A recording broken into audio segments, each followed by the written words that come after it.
Idagdag ko na rin para sa record ni Sir James.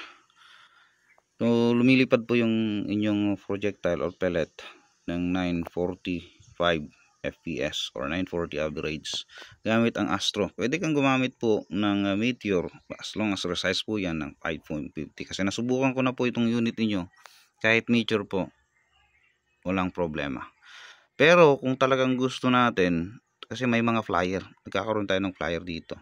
Pero kung gusto natin talaga pang competition level, I would suggest PLW. Yan ang mostly ginagamit para sa competition. Kung pang hunting lang, pang flinking, okay na to. Masaya na tayo dito sa Astro, di po ba mga kailgan? So mahangin-hangin kanina, mahangin-hangin pero okay lang.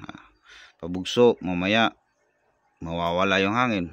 Mamaya nandyan na naman. Pero kailangan nga natin mag-test. Kailangan nating mag-test. And maganda nga rin kasi nasusubukan natin yung kalidad kung paano na tune, kung paano siya magpe-perform sa mahangin na situation. Ito kasi yung talagang kalaban nating isa, lalo na sa long range shooting. Kailangan ng mag-adapt, kailangan mag-check. Hangin dito. Pero walang problema yan. Yung flag natin doon, ipakita ko. Ayun, halos nakahiga na. Po. Yun. Pero okay lang. Biglang mawawala. Okay, so na-perform natin yung unit ni Sir ng 25, 50, then dun hanggang sa 90 meters na ganito ang situation natin. So no problem yan. So eto na yung kanyang test.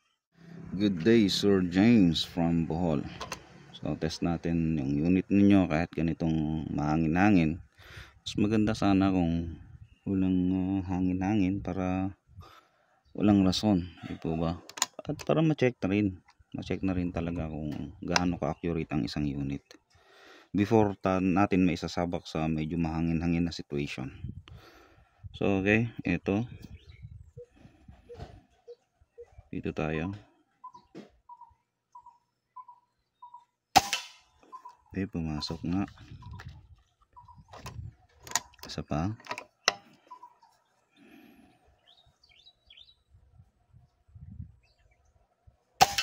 Pumasok din. Isa pa.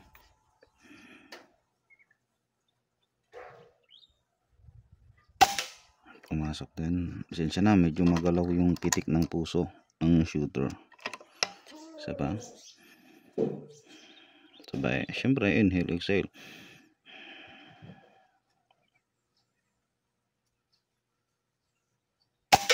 Wala na. Isa pa.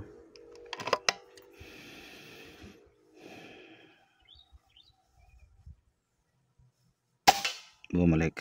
So, ibig sabihin may flyers tayo. Meteor lang, Astro lang po yung gamit natin.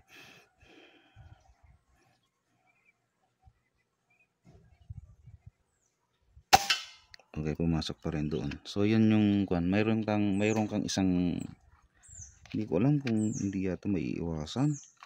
Pag gumagamit ako ng Astro, ganun. Pero nasa iyo na sir kung gusto mong gumamit ng mas kalidad. Like i-recommend ko siguro yung gawa ni Sir PLW. Mas consistent. Yun nga ang ginagamit sa competition mostly local pellet ang category. Subukan ulit natin.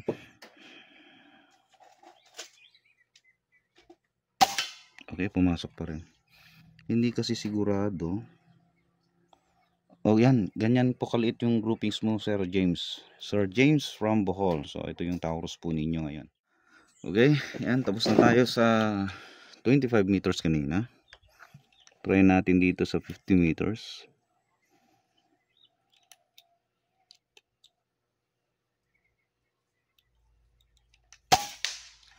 Okay.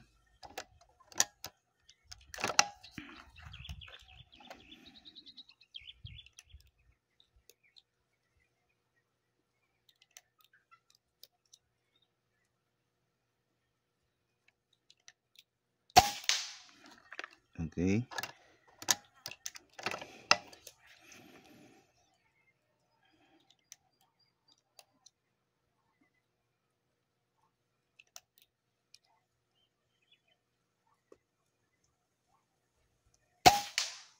Okay, so ayun, 3 consecutive shots tayo sa 50 meters po. Maliit po yung target natin, nasa halos 1 inch.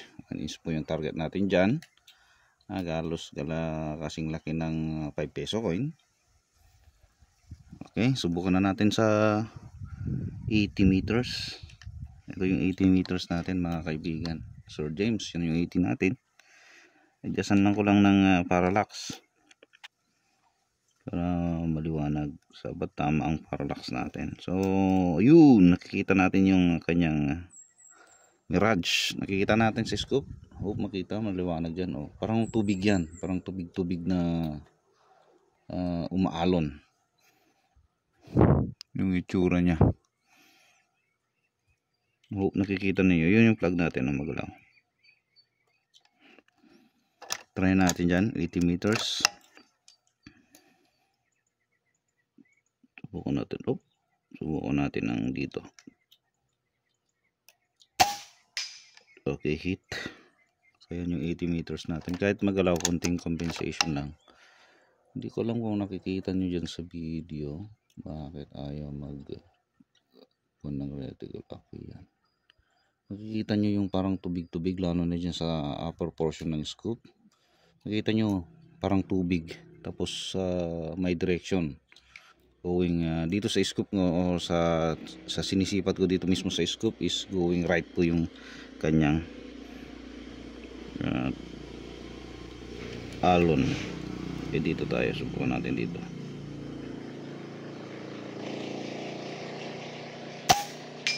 Okay, hit pa rin naman, same naman pa rin naman yung POI. So yan yung 80 meters mo sir. 90 meters tayo. Okay, dito tayo sa dito 3.6. Subukan natin pero mahangin, oh. Mag-compensate tayo dito. Try natin dito guys sa ganyang kalakas na hangin. Mahangin dito sa shooter's position, sa mid range, tapos dun din sa mismong target position. Try natin dito.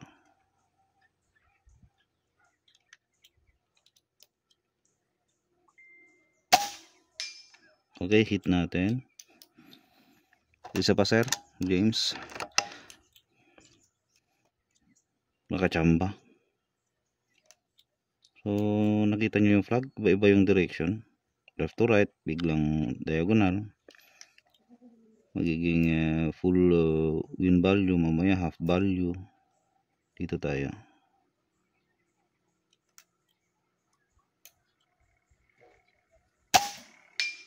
Okay, hit pa rin naman natin sir James. So ganyan po ginagawa natin mga kaibigan sa long range shooting, lalo na sa ganyang hangin. O tignan nyo, from left to right kanina, ngayon right to left naman, half value na naman yung kanyang hangin.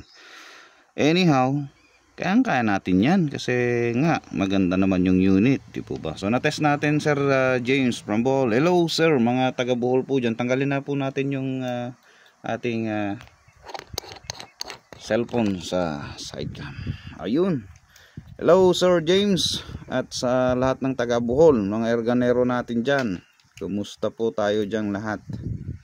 Okay, sumout lang natin. So yan, mahangin po yung situation natin. Lakas ng hangin po dito. Pero okay lang. Nandito kasi tayo sa gilid ng bundok. Ayan, yung direction na naman. Iba na naman yung direction na sa flag natin ng 90 meters.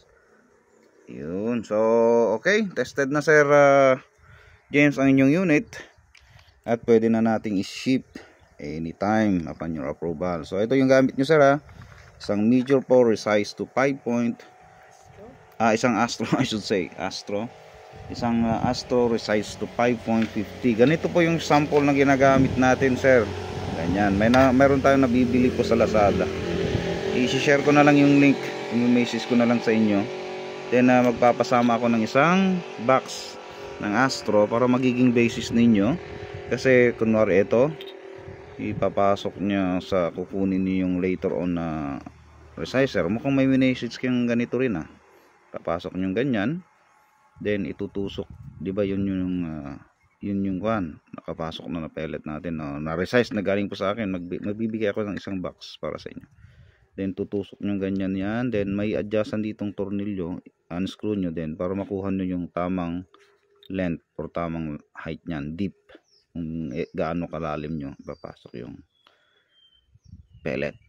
Okay, so ayan na po yung unit nyo Sir James, napakaganda na, wala na pong problema kahit pa long range na perform na rin natin. Maganda nga to kasi na perform natin, na test and perform na agad sa mahangin-hangin na situation. So base sa video, base sa nakita nyo sa scoop ko, yung elevation nya, alam nyo na later on kung paano kayo mag-compensate sa inyong scope. Ayan sir, thank you po for trusting and bus.